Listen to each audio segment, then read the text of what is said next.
Welcome to another episode of Fougere Family Adventures. Today we're going to show you how to use a Garmin Striker 4 while trolling on open water. If you haven't done so already, please subscribe to our channel. Alright, so what we're seeing here, this steady line here is our downrigger ball. And there's actually a kokanee that's come up to check us out and has come back down. And we have two downrigger balls down there. One solid line is one of the downrigger balls, and this other little tiny line could be our downrigger clip. You can also see a fish has come straight up. Hopefully you can see that. And he's come straight up to our downrigger and came back down. Now when you first start up your Garmin, we got traditional screen, which is what we usually use. I'm going to select traditional screen. And sometimes it takes a while to read the bottom. We got a fish on Sarah's side here. Now what you see here is the Striker 4 has turned on to automatic range, and it's automatically adjusting the range. There's a fish mixed in here. Sarah's got a fish on, so I'm going to move out of the way. So we're fighting a fish on the one side. I'm going to reel a downrigger ball up as we speak. So I'm reeling it up. You might see the downrigger ball come up. That's our downrigger ball right there.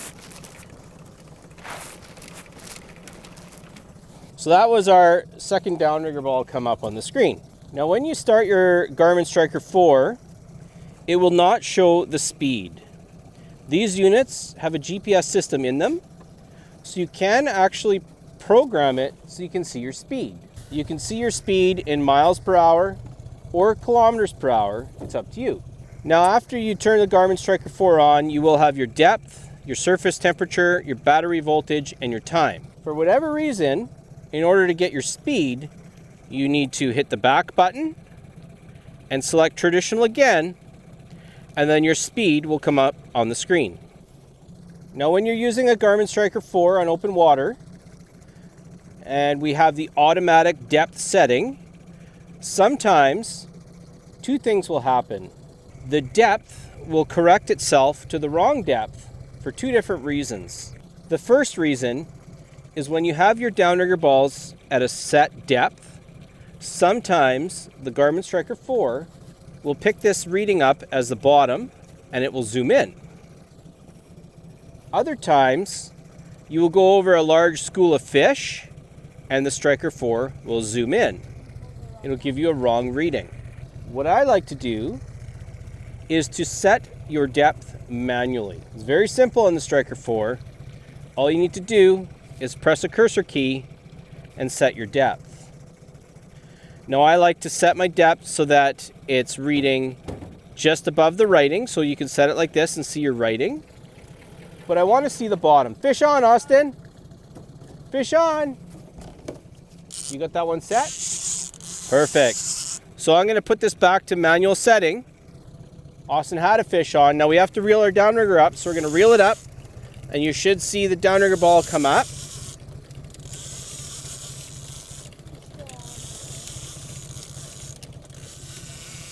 There you go. That was our downrigger ball come all the way up.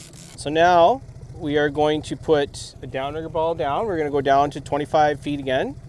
Austin's going to let the downrigger down. You can see some disturbance on the surface from the downrigger ball.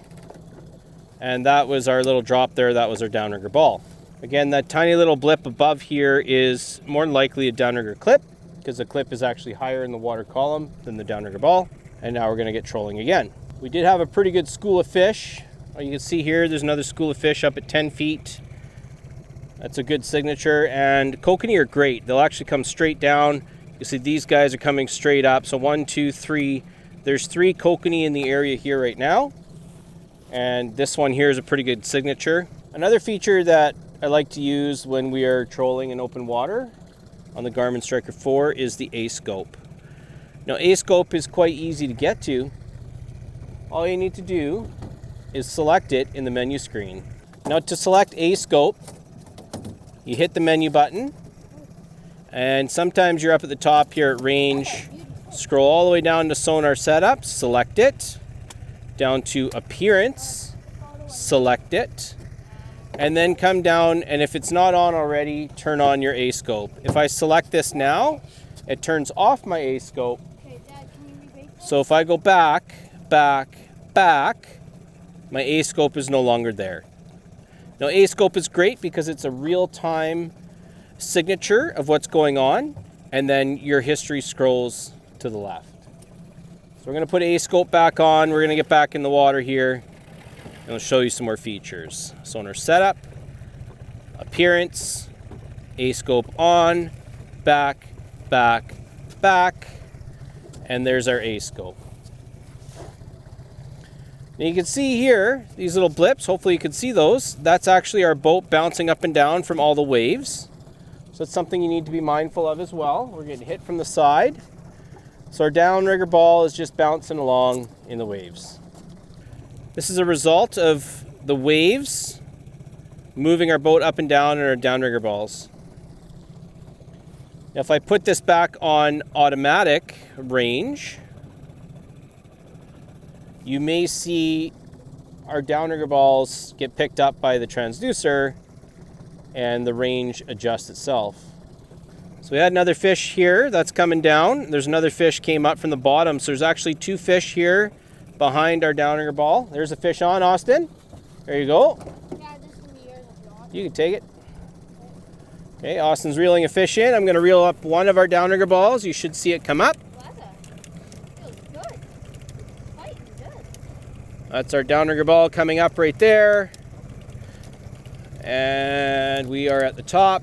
So that is our downrigger ball. This is the other downrigger ball down below. Coming in.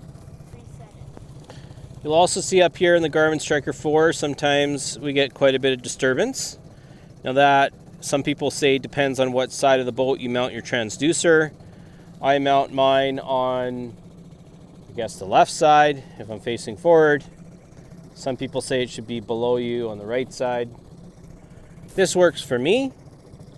But when you get a lot of disturbance, that's usually because you got air bubbles and things coming from your motor and from your boat. We can change that just like we do in ice fishing by hitting the menu. So menu, we can go down to gain, and we can actually select our gain this way and get rid of the surface disturbance if you wish. You'll see the disturbance is gone. But now you may not see all the signatures of fish on the screen when they come by. So I typically set it really high, my gain, or I just let it auto gain. So this is a manual gain of 93 right now.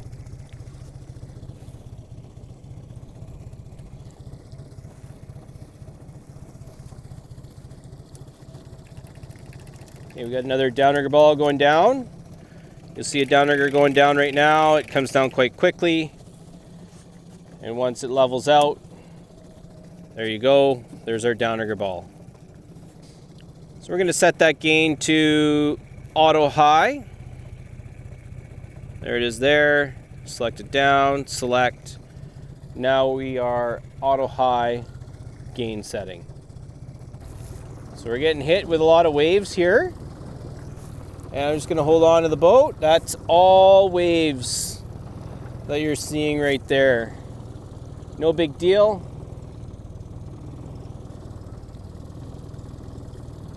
And I've got the motor revved up, so you see a lot of surface disturbance. So there you go. That was our auto setting. Did you see that? This is our auto. It's setting it, and I just don't like that. I prefer to have one manual setting when I'm trolling. There's a fish coming off the bottom here.